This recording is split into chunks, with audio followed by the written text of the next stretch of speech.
Iran's president vows to continue nuclear activities. President Ibrahim Raisi says Iran will continue nuclear development activities as talks to revive Tehran's nuclear deal with world powers remain stalled.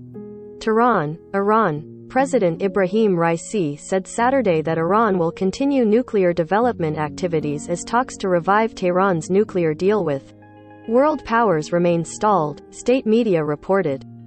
Speaking in a ceremony marking Iran's National Day of Nuclear Technology, the hardline president said his administration will support an acceleration in research of peaceful nuclear technology.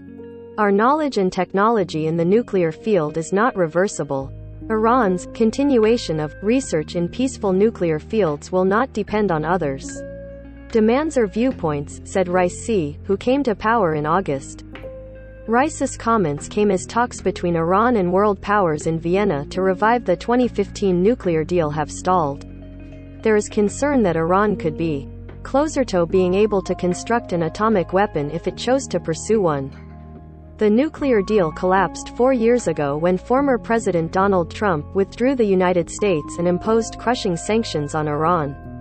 In the meantime, Iran has vastly expanded its nuclear work.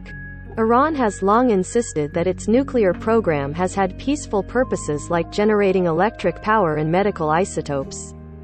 During Saturday's ceremony, Iran displayed its new civil nuclear achievements, including several medical isotopes, agricultural pesticides, detoxification equipment and nuclear fuel material. The report did not elaborate.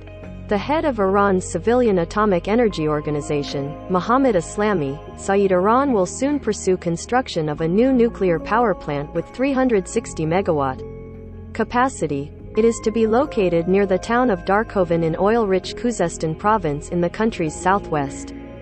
The plant was supposed to be built before the 1979 Islamic Revolution with help from France, but the project was halted in its initial phase. The site became a major battlefield in the 8-year war between Iran and Iraq that began in 1980.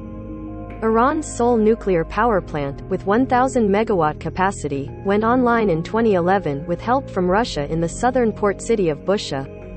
Iran's stockpile of enriched uranium continues to grow and it is currently enriching it at up to 60% purity. That's the highest level ever by Iran and is a short technical step from weapons-grade levels of 90%. It is far greater than the nuclear deal's 3.67% cap. Meanwhile, on Saturday, Iran imposed symbolic sanctions on more U.S. officials over their roles in harming Iran, the country's foreign ministry said in a.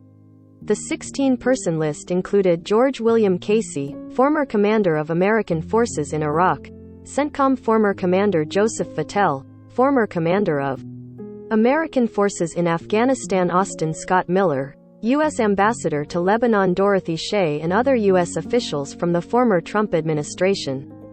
From time to time, Iran adds to a long list of sanctioned Americans. In January, Iran sanctioned more than 50 Americans for their alleged roles in killing a top Iranian general in Iraq in 2020. In 2021, Iran imposed sanctions on Trump, former Secretary of State Mike Pompeo and 8 others. The sanctions ban the targeted persons from travel to Iran and possible confiscation of their assets in Iran. They are seen as symbolic as the Americans don't have any assets in Iran.